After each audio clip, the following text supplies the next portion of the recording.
Maybe. Hey, how's it going, everyone? Welcome back to another episode of DialogueMash. I'm your main host, Jackson, as always, and with me, as usual, is my co-host, John, and not as usual is Ian. Ian, who is on vacation right now, not to be disclaiming where he's at, but he's currently somewhere on the other side of the world. With that in mind, though, John, how you doing this week? I'm good. I'm good, Jackson. Yeah, it's we're gonna miss Ian. Obviously, he's out and about enjoying the earth while we stay inside and don't touch grass. But we're gonna have a little short one here today, guys. We're not going to be as verbose or as girthy as we typically are because we are missing Ian. But also, there's not really a lot going on right now either, so it's not like we're missing anything. Right. But yeah, I'm excited. I'm excited to be here, as always. One of my favorite things to do. It's one of my favorite things to do as well. And in terms of that, though, it's just like, whenever I work on this stuff, it's like, it's fun, but it's also like, man, it's very time consuming in terms of like wastes. I wouldn't say I waste, but like a lot of my time throughout the week is like gone. And then by the time I finish like working on a segment during, whether it's audio or video's a little bit shorter, but the audio part, I'm just like, well, there goes my free day on Monday. I gotta go sleep, wake up for work the next day. But when I do have free time, I try to play some games when I can. And lately this week, I haven't really played anything, but I think John has actually played a couple things he mentioned last week in terms of that. Speaking of which is Crow Country. Let's talk about that. Yeah, Crow Country. It's a new game that just came out. I don't remember the developer's name. I'm gonna do a quick Google search while I stall for time. It was made by... Not a PS1 developer. Not a PS1 developer. But it looks like a PS1 game, and that's one of the reasons why John actually decided to buy the game in the first place and try it out. Yeah, it was actually all happenstance. It was SFB Games. It was both the developer and the publisher. And like it was like I said, happenstance that I even found this game. Jackson and I think Ian, it was before one of our recordings, I think like 2 or 3 weeks ago. I think it was 2 weeks ago. Yeah, and we're like, what games are coming out? And I was like going through the list, and I was like, Crow Country, what's that? And I click on it, and I'm like, whoa, this looks like a PS1 game. Check this out. And Jackson's like, whoa, this looks like a PS1 game. That's cool. And so it came out on May 12th. It was around there. I feel like you're going to say March. It's like, oh, I know. I'm all over the board. Time ago. It was sometime this month, or earlier this month, in March of 2024. The game came out, and I was like, kind of interested in playing it. There was actually a discount on Steam going on where they were like, hey, it's a new release. We'll discount it by like 10% or something. So instead of $19, it was like $17 when I bought it. Okay.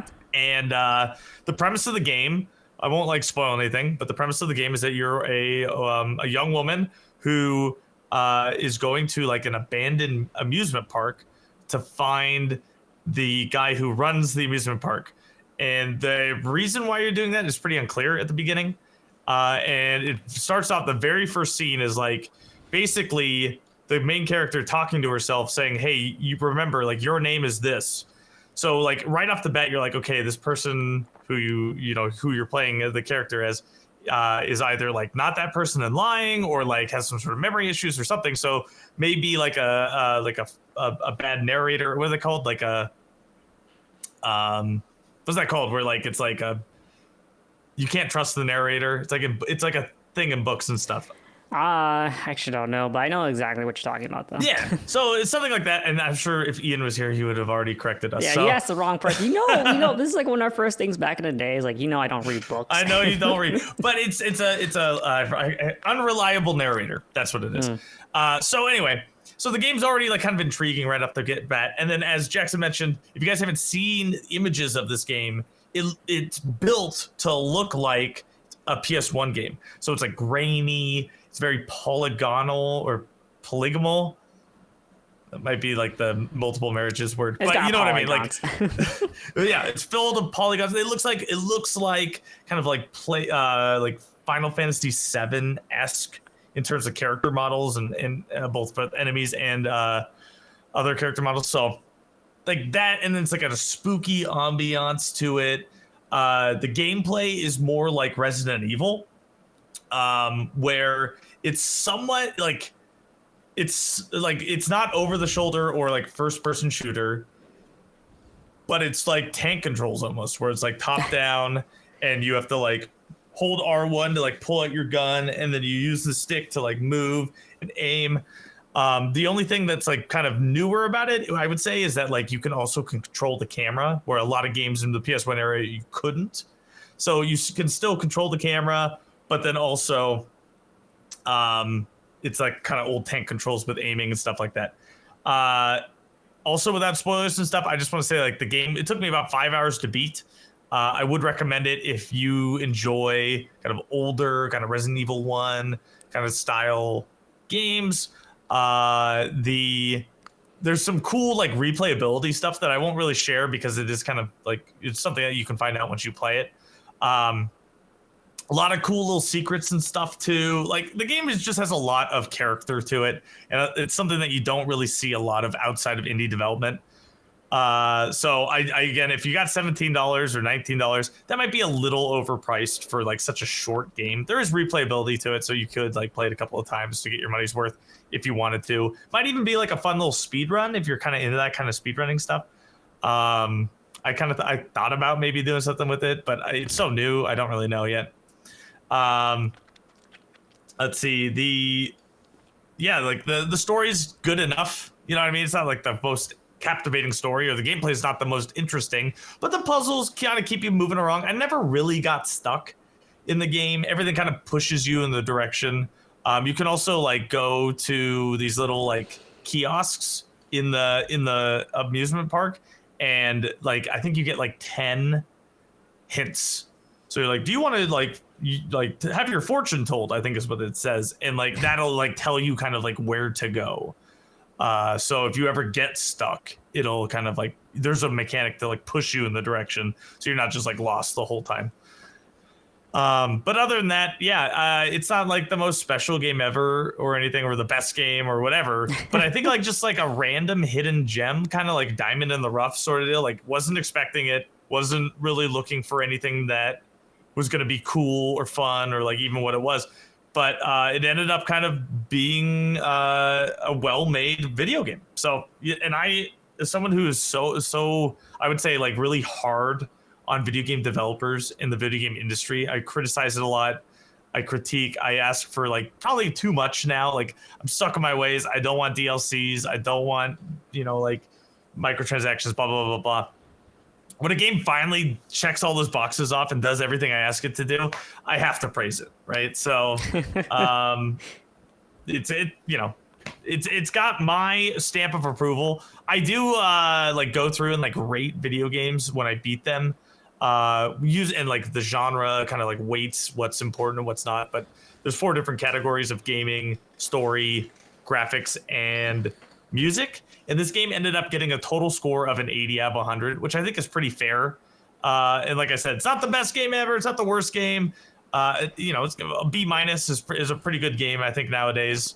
And that's not like an IGN 8 out of 10. This is like an actual like critically thought out, scrutinized video game experience. So I really enjoyed that. That was the only game this week that I played that was like new. I did play like Sunshine and stuff too, but that's Mario Sunshine. That's a different story. That's a different story. And then my buddies and I, off everything, we just started today playing through Divinity Original Sin 2, which I would say is kind of like Baldur's Gate 3 Lite, maybe like as a way to explain it. Same developer, right? Yeah, same developer. It's not D&D necessarily. It's got some different aspects to it and stuff like that. But it's a game that we played the original one a couple of years ago and stuff, and it's a great way to sit. Like we sat down for 3 hours and basically got out of the tutorial. It's very slow. But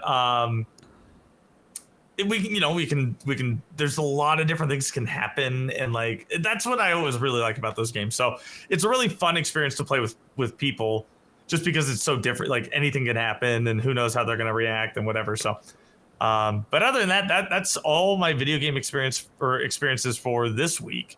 That's not bad. It's definitely more than me, 100%. Well, other than like obviously doing the homework that I was assigned to do. Good. I'm glad you did so. Which is like, it's not much. It's playing Smash 64, which is like gonna be the topic that we'll talk a little bit down later in the line. Which is why this is like really short, because one, you can only talk so much about Smash 64, right?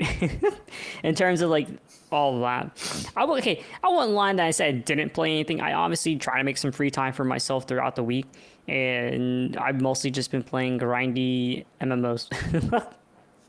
Which is like, you know something. What? Sometimes you get in that mood. Like, I've never been like an MMO guy, but sometimes I'm like, man, I really want to play Final Fantasy, or like, man, I really want to play like Dark Souls, or man, I really want to play like a platformer. And then you just like get in that rut for a bit. So I feel you on that. Not specifically with the MMOs. What MMO are you playing right now, or which ones have you been playing? I'm playing a really old one that came out in like 2016 called Trio Savior. Don't say 2016 and old. Okay, don't do that to me. That's pretty old for that game. It's 8 years ago. Okay. The funny thing is, like, I remember trying out the game back in 2016, and I thought the game came out in like 2008 because of the way it looks.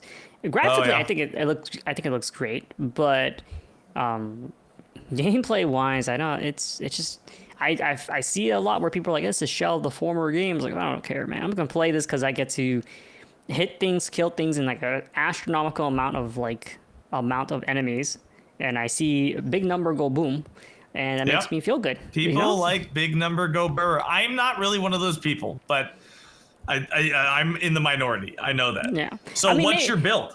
What are you doing? So right now, the class system in the game is actually very unique in terms of how it works. So you have your base class, which, you know, is swordsman, wizard, cleric, or an archer, or a scout.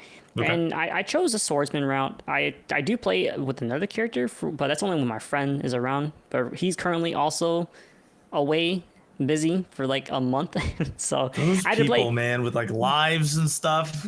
Well, he's like in the military. Is he like reserves or something? He had to go do his reserve part duty. Yeah. So he's gone for a month. So I was like, damn, okay, well, I'll make another character. So I made a swordsman, and then you have 3 opportunities to, well, not 3, but you have 3 classes you can choose from that can mesh together from a pool of like what seems like 18 or 20 per base class. So I have a mixture from like a Retarius, I don't know, or I don't know how to call it, but it's basically like a spear user, and then it's combined. My second job synergy would be a barbarian, and then my third job synergy is a Templar or Templar. Okay. So I'm more like a support type swordsman DPS, which is kind of like, I mean, I mostly just solo things anyways, but you can take it anywhere. The best part is I get to drop this big sword, and it literally goes boom. That's cool. And, yeah, maybe I'll insert a small clip of it as playing in the background of this video when I say that, because, and I'll probably send it to you, John, so you can just see what it looks like. It literally goes boom. That's awesome. But cool. Yeah, well, I'm glad you're having fun with that. It scratches an itch. I wouldn't say like it's just something I can do in terms of I don't have to keep up with any story. I could if I want to. It's less things for me to think about and more just to like mellow out when I finish out the day or something. And sometimes it's really nice to just, like you said, chill out and just like you talked about this previously with like fighting games, because it gives you that same kind of like meditative chill, like I just do combos or whatever. It seems like doing like random quests or just going and killing stuff in MMOs is doing that same thing. So that's awesome. A part of it is also like if you do play with another person, it's always fun to like party up with them and just go out and kill things together. Make both of y'all make big numbers go boom. I mean, in the sense of it's just like how you're playing Divinity, right? Divinity 2 with your friends. It's just nice to spend time in a very disconnected way from like other social settings, and you get to hang out and just play games, not worry about anything else. Exactly. That's typically how it goes. I think other than that, that's pretty much all I've been doing throughout the week. I did get a new desk. I was talking about this with John a little bit earlier before we started recording. For all the gamers out there, I think we all run into the problem with desks before, and I will say the IKEA strat is the way to go if you want really, really ample amount of room. I went with like a basic desk that I can just put together that I bought off Amazon, and it's actually a pretty well sturdy desk, right? It's for once from an Amazon, but the IKEA strat, if you guys don't know, you get basically you get countertops and you get some Alex drawers, and then you slap that countertop right in those Alex drawers, and bada bing, bada boom, you have so much desk space. Yeah. So yeah, specifically, it's a kitchen like island countertop. So mine are like that's what I do, and mine are like I think 76 inches in length, and then like 48 inches in depth, and I have two of them. It's too much space, you know. You know what I mean? And like Jackson said, I had a desk from Amazon, an L-shaped desk from Amazon before. But like the way that they just build them is like 24 inches in depth, and like it's just like not enough for like multiple monitors, your your computer tower, maybe a console or two. I have a CRT. Like it's just like not enough space most of the time. It's never enough space. But it is. I would say it's like $300 to kind of like get all this. You know, it's like it was like 78 for the tops, and then 56 or whatever for each. Yeah, but you gotta remember, like the majority of the money is actually the Alex drawers that are a very expensive part. Those are the things. Yeah, it's crazy. Which is it's insane to think about, because the counter you would think the countertop's the most expensive part, right? Yeah, but they're not. They're like the cheapest part of the whole thing. It's all in the Alex drawer. I think the last time I checked, which was like a couple of weeks ago, the Alex drawers, I think the one that you have right now, they're like $70 for one. Oh, jeez. They're yeah, so that's like 280 right there, right? And then exactly. Yeah, 70 plus 70 is basically 280 right there. Yeah. I mean, actually, you might have to get three, right? Since you're running an L shape. I have four. Kind of. No, I have four of them. Oh, you have four. Yeah, because I have two of the countertops, and then the Alex drawers. Like you could like maybe like split with one. Well, actually, you couldn't, because the way that these countertops work is that the things that you put the countertops on have to be 48 inches apart or closer, so that it can support things in the middle. Otherwise, it'll snap. Right. So you need the way that these are spaced out is that you'd have to have four if you have two tops. Is that or you get like one of those detachable legs that are screwed on? Oh, I didn't think about doing that. I guess you could have, yeah. Well, right. you do like on one side. Right. Yeah. To help brace it up and stuff. But I guess if 4 Alex drawers. I mean, if anything, you got a lot of shelf. I do. Space. One's upside down though, because I built it wrong. But all the other three are fine. How do you build it upside down? I don't know. It was a long day. It was the first one I built too, obviously.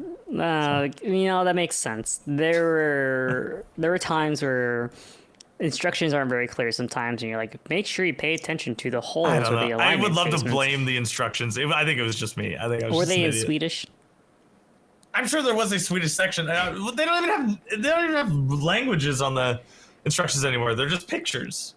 That's true. Well, I mean, it says IKEA. Well, that's okay.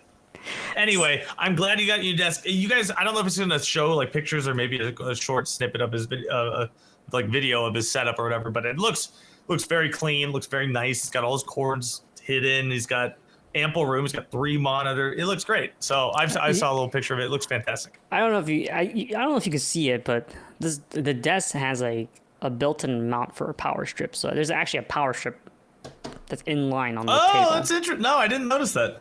Yeah, it's like on the left side of the whole desk.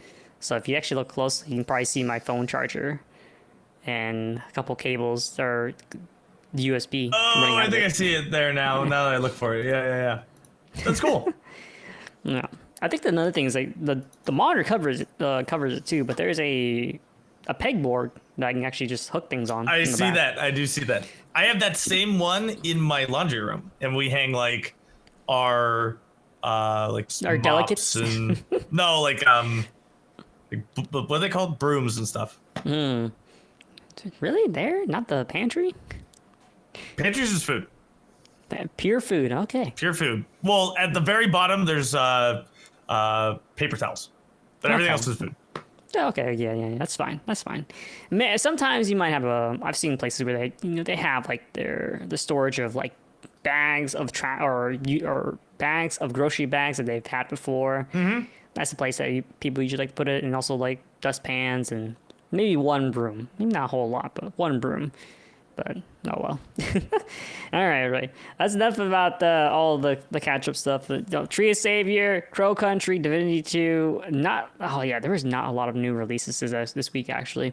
I was actually taking a look, and gaming news-wise, there hasn't been like a whole lot, honestly. And I did want to talk about this. So summer's coming up, right?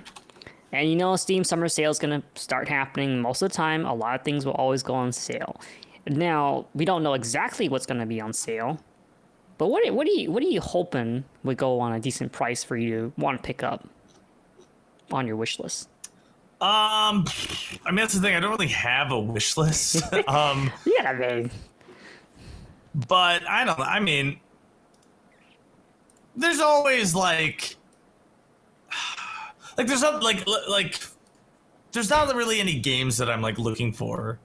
But like, I don't know, if Inscription was like $5, I'd be like, all right, why not? Like, I haven't played it. I've heard it's good.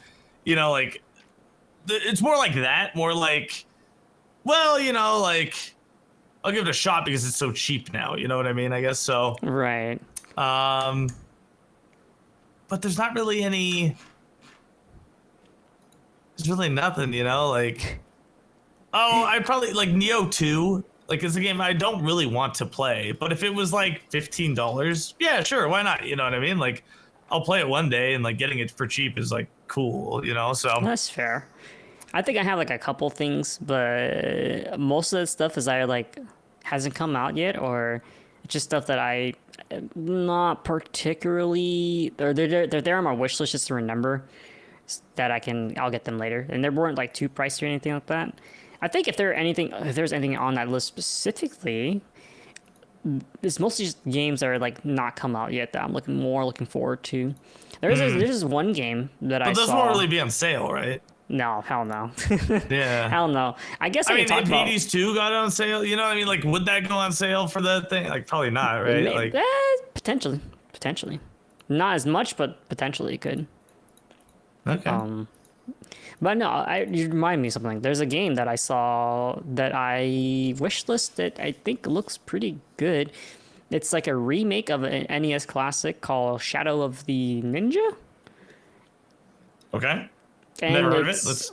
It's a platformer. You can play co-op or you can play by yourself. You can choose between a ninja guy or a ninja girl, and it kind of reminds me. How do I even say it? What? It just looks like a really fun platformer, I will say, and the music sounds great too. The same people that did like the remake of like Pocky and Rocky, Ninja Saviors, Wild Guns, like those classics, and they're doing the remake for this game next. And I think it looks good. It looks fun. I'll send you the link for that, and I'll put a little snippet on the video, so that way you can check it out. Oh, maybe I might do that. That is also a lot of work. So then I got to record a little bit of that and then put it on the. So is this Shadow of the Ninja Reborn? Is that what it is? Yeah, that's what it's called. Oh yeah, it looks cool. I see exactly what this is. Yeah. And I think it's like a nice little fun, like traditional platformer that's, obviously being remade, and you actually play it. I'm hoping that you can do online co-op, because that looks like it'll be a fun thing to play as between both of us, or even Ian. So that might be something that's on the list, and I don't think it'll be too costly. I'll probably say maybe 20. I was gonna say 19, yeah. Yeah. Right. I mean, basically 19.99 is basically 20. Right? Well, yeah. That's how they get you, man. I saved 1 cent. Yeah, right. You didn't save 1 cent. You still spent 19.99. But in reality, though, I think you might like it. Or like they also made Euligan Chronicles Rising. Oh yeah, that's right. They did. They did the side-scrolling beat 'em up. In a way, I think I might give that game a shot. I heard it's like not bad in terms of the reviews and stuff for it. So. Nice. Yeah, it's $15. Not bad right now. Could go on sale for the Steam sale. So there you go. Maybe that's one that's only for the Steam sale. I'll put it on the list. Alright. As far as that though, like I haven't really seen anything else in terms of things that I want. And then yeah, there's no That's like the real. thing, and this is like why the sale makes probably so much money. Is like I don't want any games, but if like Ori was like $7, I'd be like, oh, I've always wanted to play Ori. Okay, I'll pick it up for $7. So like that's the thing. I think that's why the sale is always like so successful. It's like we don't even think we want anything, and then we see something, and it's like, oh, you know what? I have kind of always wanted to play that. It's like once you see that price and then that game, it's like, It's like, man, I could get it for 20, or now it's 7. Like, and I did always kind of want to play it, maybe. So, yeah, I think that happened to me one time with, I think it was not, it might have been Hollow Knight. To be honest, I bought Hollow Knight back in like 2017. I'll be honest, I still never played it. dude, you should play it. You would like it. I think I would like it, but I'm also like, I kind of don't feel like playing it. Well, if you don't feel like playing it, don't play it. But if you ever like got nothing else, I give know it a it's shot. always gonna be good. I'll tell you that. Oh yeah, oh yeah. I think I'll wait. I'll wait until I'll make this. I'll play the game when Silksong releases. Okay. So never got it. Okay, cool. Okay, I mean, come on, you gotta give them some credit. Apparently, some kind of. Then actually, you forgot to mention that last week, right? There was supposed to be some kind of Silksong news. The only news I've heard about Silksong is the date on Steam keeps getting updated and removed. So at one point recently, it was like the year 9,999, which is obviously just like a placeholder. And but then someone like updated it to like 2028, and then it got removed completely. And like, so that's the only news that I've been hearing about Silksong is like the dates are getting updated. Yeah, maybe that's what we were talking about last week. Yeah, I probably that, and like I don't know. There's just like there's always some sort of like copy on Reddit where it's like, oh, this guy like there's this promotion and it says it's gonna be launched the end of this year, or who like it's all bullshit. No one knows. So Yeah. So, I mean, I'll give it. There's always a fair chance, right? But I will throw it out there. I'll play Hollow Knight when Silksong releases. All right, we'll put it out there. Now, I'm not putting it as a joke. Record this, everyone who's listening. Record it. It's gonna get uploaded anyways. It's not like I. Hold it to him though. Everyone who's listening, at Jackson and hold him to it. Don't worry. I'll play the game if and when they release Silksong. I will give them the benefit of the doubt that they will release it. It's just it gets memed on so much that at this point it feels like never. Right? Well, didn't they announce it in like 2019 and then like COVID stopped it from 2021? It's now 2024 and there's been not a peep. You know, so I mean, you look at Suikoden 1 and 2 remastered. That thing was like announced back in. Was it like 2020 as well? Yeah, and it's still not out yet. so it's roughly the same amount of time, actually. Oh yeah. So, that example would have been more stronger for your point if they actually launched the Suikoden 1 and 2 remake. Right now, it's like in the same limbo. I don't think that's gonna happen anytime soon. I think the date got pushed back again when I last checked. Well, yeah, and especially with what's his face is passing or whatever, I'm sure it's just like caused a whole bunch of issues as well. So that, and also Ayuden is also like released as well. So yeah, I think between both of them, like I still want to finish that game when I find the time. But I think my fair assumption for that game would probably be like I'd probably still rather would play Suikoden over that. Yeah. But the game itself is not bad, for sure. It's just modernly, I might replay Ayuden every couple months or so. Suikoden, it's like fine wine. I'll let that age a little longer between playthroughs, and I'll still enjoy it just as much. Yeah. But speaking of replaying games, so our homework, or one of our homeworks, or one of the retro games that we've announced to ourselves, out of the 3 last week, if you don't remember, it was Smash 64, Rampage, I don't remember the rest of the name, World Tour for the N64, and then it was Twisted Metal 2, right? Yes. Yeah, for the PS1. for the PS1, and the one that we all decided to do, minus Ian. I'm pretty sure I don't know, I'll sneak Ian here and somehow be like, oh, he's like yeah, whatever. Smash 64. Not a whole lot you can talk about in Smash 64, but I think for the prime reason that we brought this up was because for the sleepover topic that we talked about last week, I want to say Smash 64 was always the prime candidate, right? The prime candidate for a lot of people to play when they went over to sleep over a friend's house. It's always there. Everyone's got to play it for a little bit, whether it's an hour, 30 minutes, whatever it is. It basically kind of set the bar stone for a lot of sleepless nights at your friend's house, right? Definitely. Not only was it like multiplayer, but then also like going through and unlocking new characters, doing the trials and like the mini games and stuff like that, which I think you're gonna focus on a little bit too. But the game in and of itself is the beginnings of competitive multiplayer, right? Because before in video games, the idea of like competitive multiplayer was purely just like Street Fighter, I would say, and like Mortal Kombat, but like one-on-one. And like it was a single stage, and there might be things you can interact with in the background or whatever, and there might not be. And Smash really like changed how I would argue Smash really changed how fighting games were made, in that there was a lot of like items that you could use. There was a lot of like characters were not just nominally different, but like very different from each other, with like different combos and stuff like that. And I know that like actual video game fighter people like you, Jackson, don't I don't know, I'm not gonna put words in your mouth, but I know that some don't consider Smash an actual fighting game. They call it like a party game or something instead.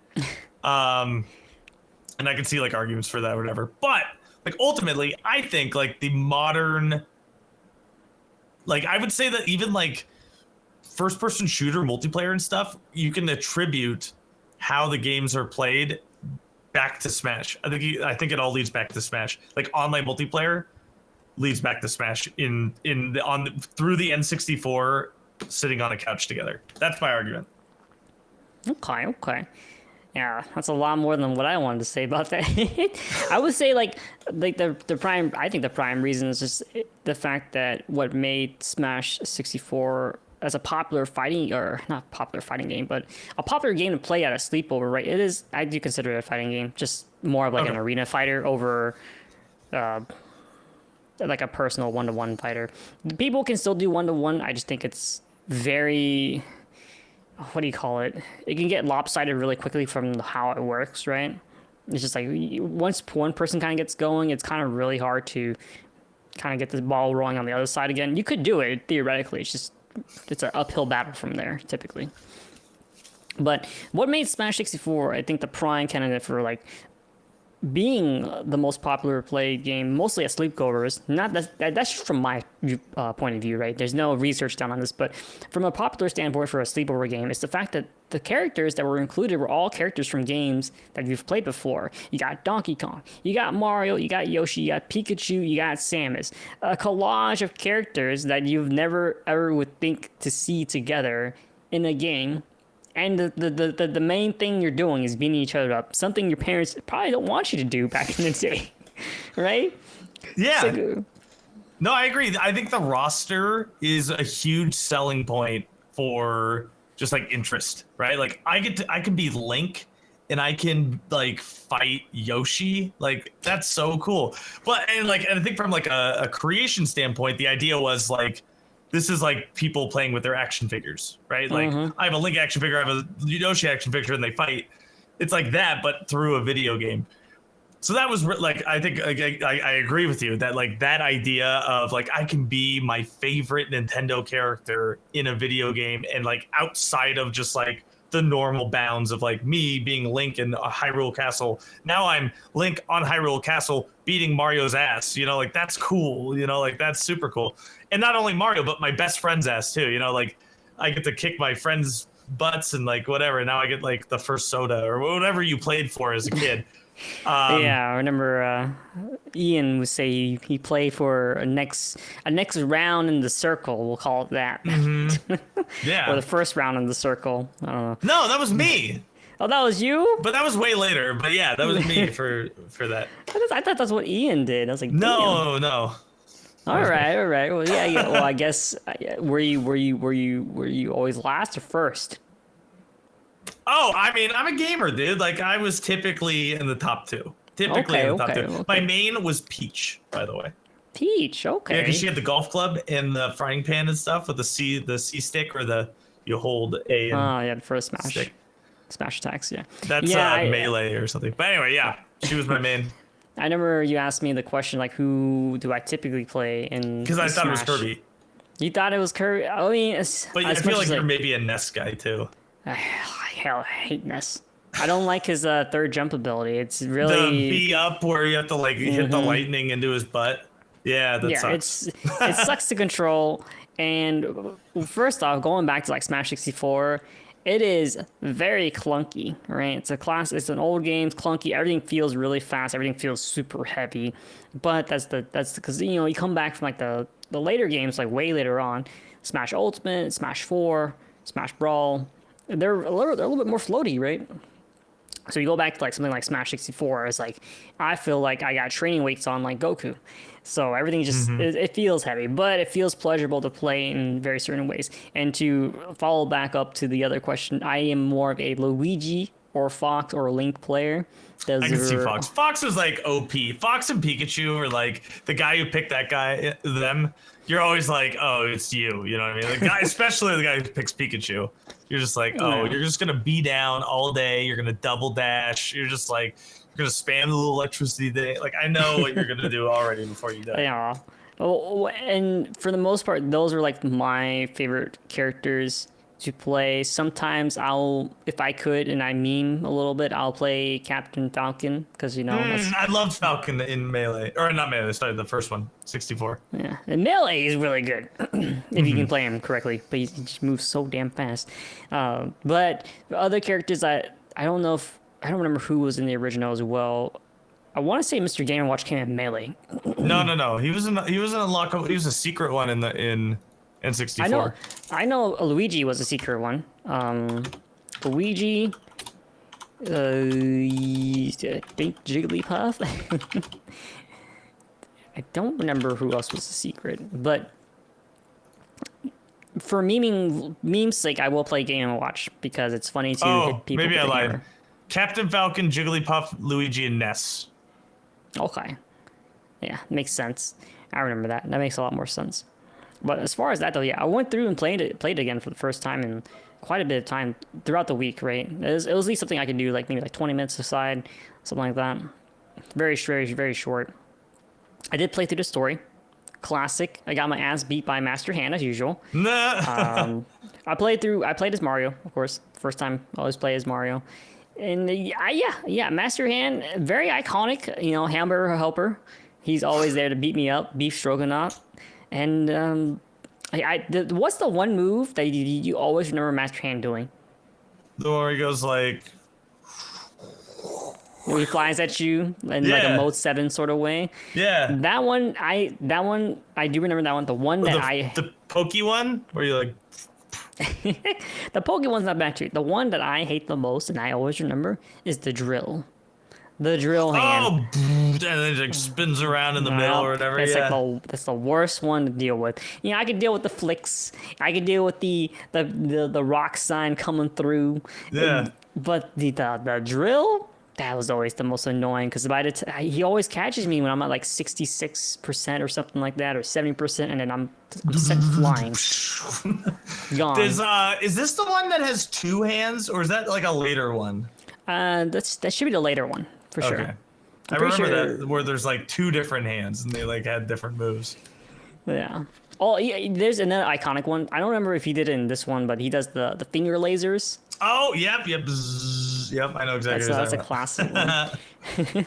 Yeah. So I think those are like some of the most iconic ones. And then I don't remember what the mid stage was. I think it was break the targets or taking the platforms, touching the platforms. Dude, you know which one was always tough for me? It was like Metal Mario. Oh yeah, he was like right before Master Hand. It was like one of the two. There was like a whole bunch of them or something, or maybe that was a different one. That There's might one have where been there's like Melee. a whole bunch that you had to like kill, and there was another one with like Metal Mario. I think both because like usually you just like my strat in Mario 64 or sorry N64 Smash Bros was like damage him a lot and then throw him, and like throwing was like super overpowered, but you couldn't throw Metal Mario because he was so heavy. You had to get him to like 400% or something just to even like try to throw him. I don't remember exactly. I remember there's usually one where like you massacre a bunch of Yoshis. Yep, yeah, a bunch of That's a Yoshi, classic and then like one. the polygonal guys. I think that was Melee. That was Melee, not this. Okay, I my think that bad. might be Melee. Maybe I'm wrong. I don't remember that been so one long. because you know it rotates through the certain types of mini games and mini stages you play through for the story mode or arcade mode, where you call it. But the main focus that I wanted to do was definitely doing like break the targets or the platform, which is like we basically touch the platform to count it for your thing as you're going through like doing time trials. My God, some of them are so hard, dude. Really? I thought I'd gotten better, but some of them are insanely pretty hard. There's one with what was it, Kirby, where you kind of go down like this little drop way, and there's like two targets in there, and the first time I did it, I was like, don't be an idiot and do up B where you do like the sword. Yeah, that that move. just fall off. And yeah, I just went straight to the pit for that one because I totally forgot. And so next time around, I was like, okay, maybe I'll just like slowly fall down and do like a side normal attack and hit the targets. I missed one. I was like, you gotta be kidding me, man. And it was like the top one. I missed the first one, so I couldn't hover back up enough to hit that one. So I was like, I gotta start over again.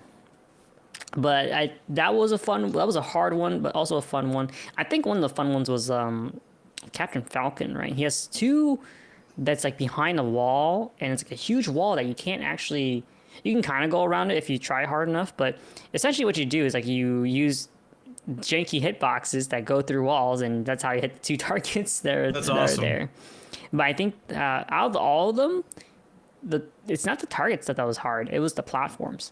The platform stuffing was probably the hardest stuff I've done.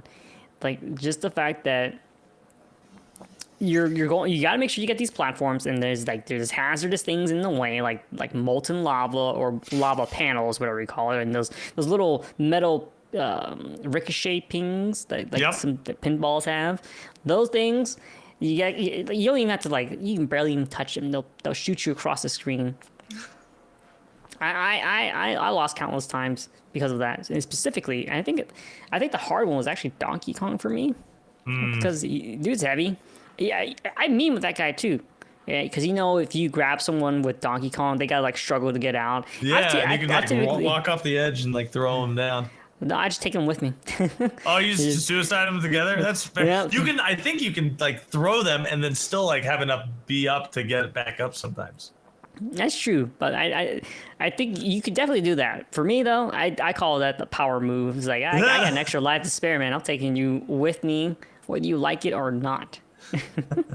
But I think out of all that though, yeah, the targets and the platforms were probably the second most thing I've did.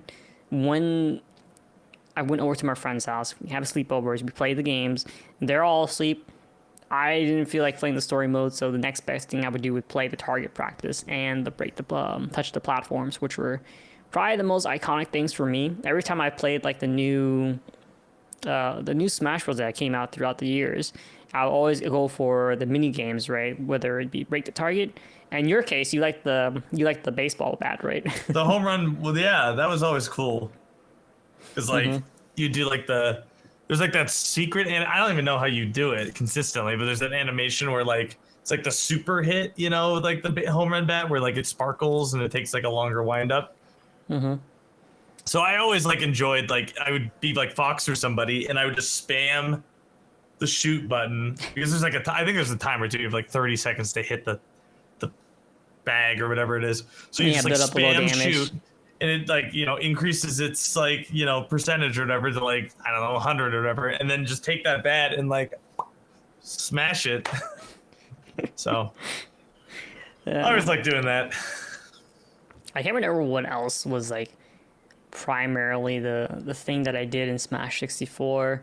I think it was just between those two, and I obviously playing the game with friends, right? I never played. Let's be honest. Has anyone ever actually bothered to play the mode where it's a timer, like it's based off timer, and then you go off of a KDA? Oh, dude, we always did stock. Mm-hmm. Stock was just like the deal. We never did time only. I don't think I've ever seen anyone do time only from like from anyone. Yeah.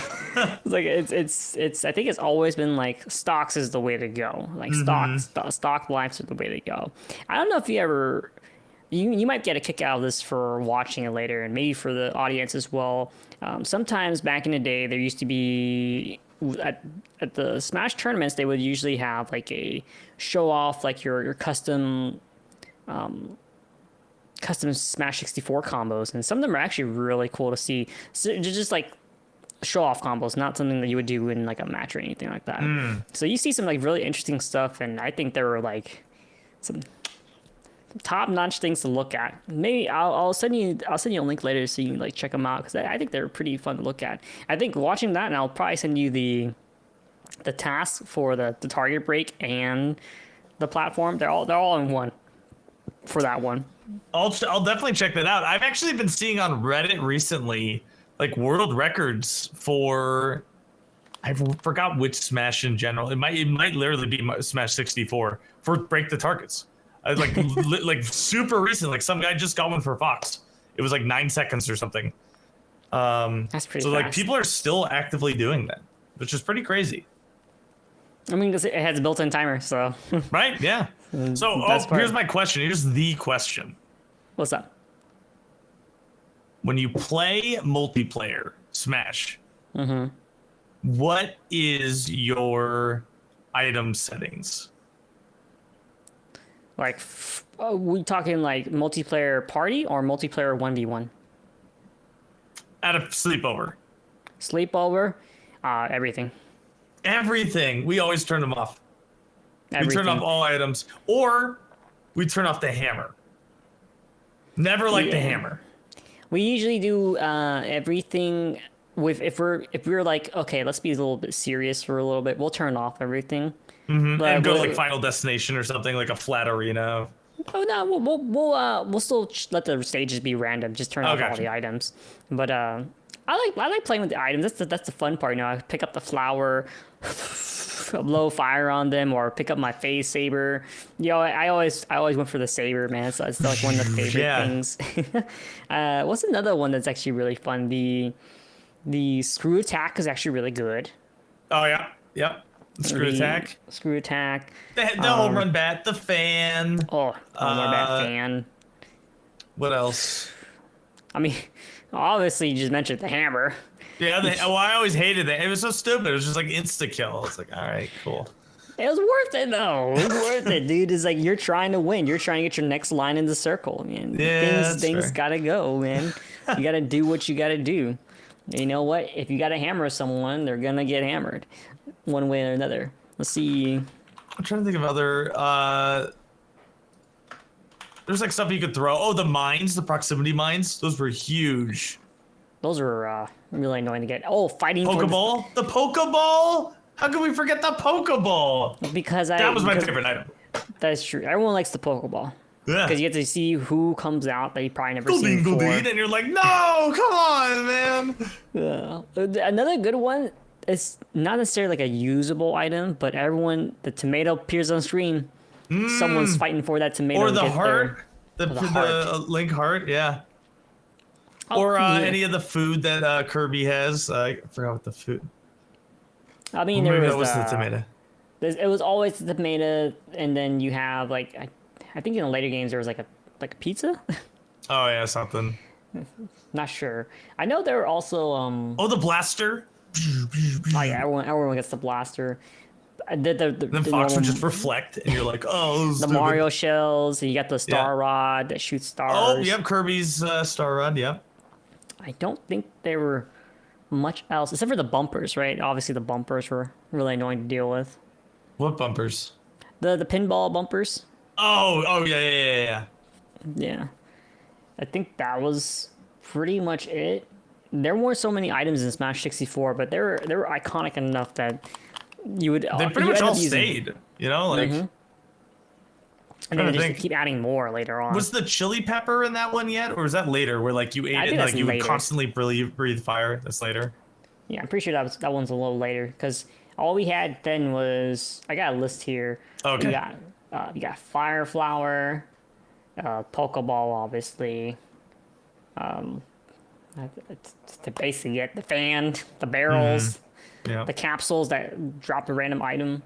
Oh yeah. But that was pretty much about it. Oh, and obviously, hammer, baseball bat, beam sword. Now here's a question. What in Smash 64? What is your favorite stage? Let me just bring it up because I don't want to like say one of the wrong ones.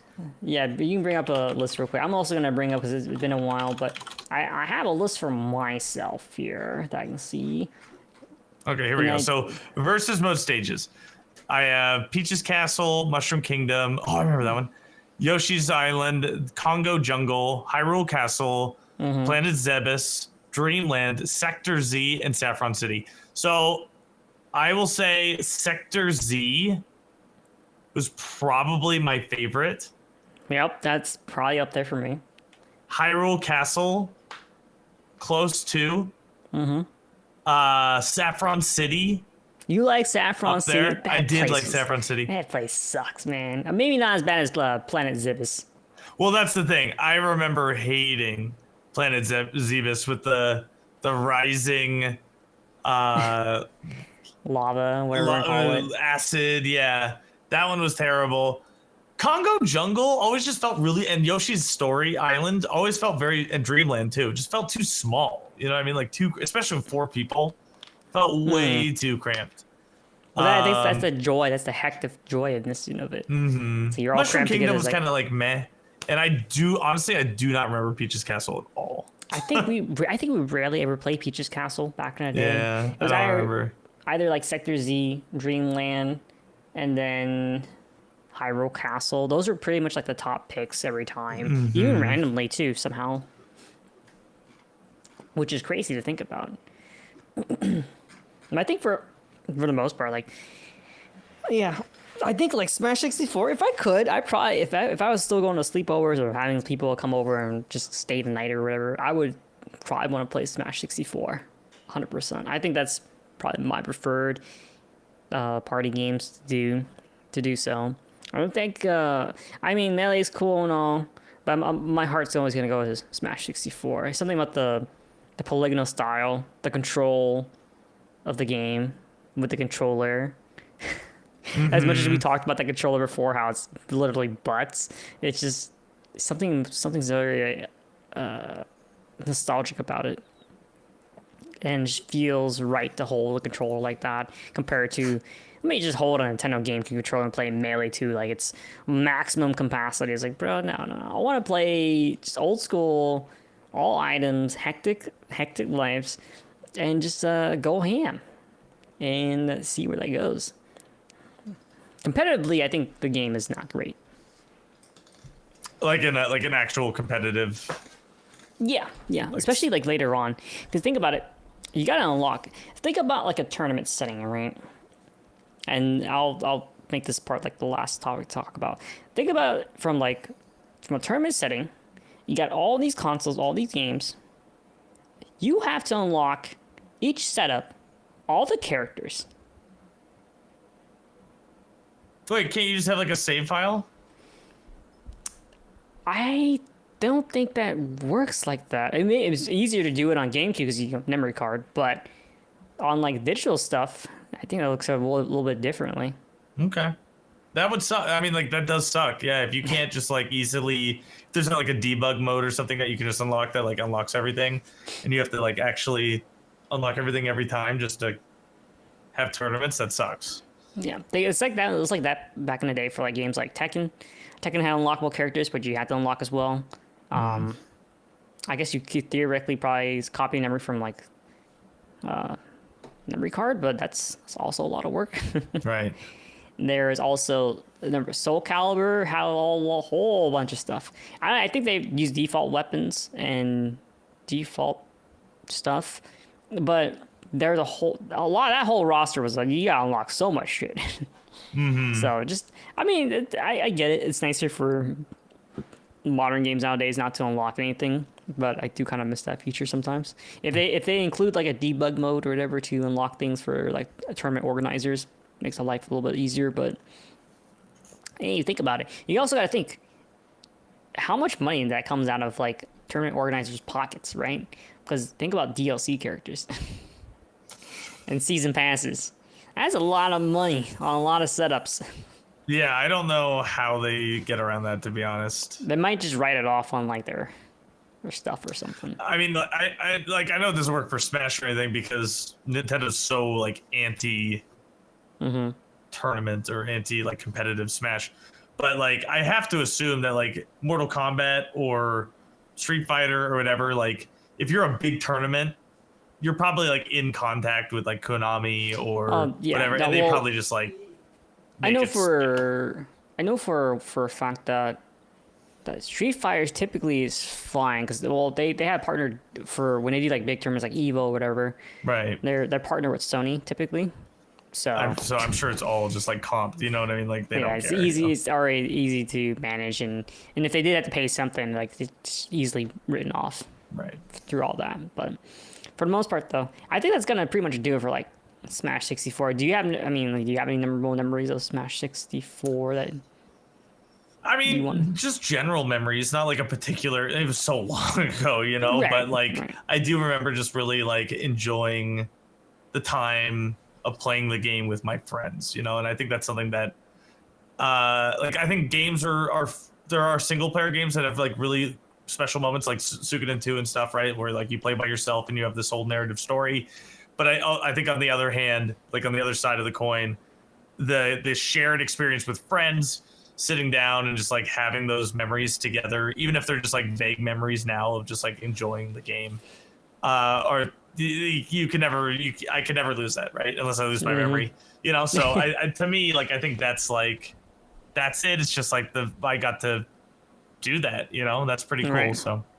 Yeah, it's not the same. Like, you know, I don't really see kids outside the neighborhood anymore, you know? That's rare. I remember, like, I get home from school and I'd be like, all right, I'm heading out, take my bike, probably take my super soaker, water gun fights, whatever. I have a lot of memories, like, especially in the summer, because, you know, I live in Seattle. So in the summer, we're like, you kind of forget, maybe you don't even know that Seattle's pretty like high up, like Washington State in general is pretty high up in like terms of latitude. Yeah. So like the sun doesn't go down to like 11 o'clock at night in the summer, 10:45 at night. And so maybe 11's a little too late, but it's like 10, like it's late, right? Like the sun doesn't set. So we would be out till like midnight, like playing flashlight tag in the summer and stuff. And like, we're like 9, you know, like, it was just I have some really cool, fun memories being a kid and just like staying out, playing outside like all day. And then you go inside, probably still hanging out for some reason, plays to Smash. Yeah, no, yeah. Like on a sleepover night, we'd like be out all night. We'd like ding dong, like door dong ditch some people, or like, you know, like we're like 10, you know, like who knows what we're doing. Playing flashlight tag, hanging out, and then we like go back to the buddy's house and we play like Goldeneye all night, you know, and like we're playing Super Smash Bros. All night. So really cool. Like, and on the other hand, in the winter, it was like you couldn't do that, right? Like you couldn't stay out that late. Well, I wouldn't want to go outside. Right, but like to your point of like going out and spending time with friends and stuff, like outside of video games, that was like, well, you know, we lived in a weird age, man, because we lived the generation before us. That's all they did. They didn't have video games, right? And then like the generation after us now, all they do is stay inside and play games. We were like the hybrid. You know, like we did both. So I feel like maybe that made us better. You know what I mean? Like we were more rounded. Maybe. I mean, we see. It's weird. Like Black Ops, when that came out, that was huge. Yeah. Well, I will definitely leave it for that. I think before we leave off, I will go back to the we totally stretched off for a little bit, but Just cut it out. Remove it. I mean, it'll make it easier for me to. I can remove this easily in the video, but as far as that though, Smash 64. To leave it off, I'll ask you the question: who is your favorite character to use? And this is 64 exclusively, not Melee, not Smash Brawls. Smash 64. Who is your favorite character to use? What's your favorite stage? What is one of your favorite items to use? Please don't say the hammer because I will give you the band hammer. With that in mind, though, Johnny, any final words?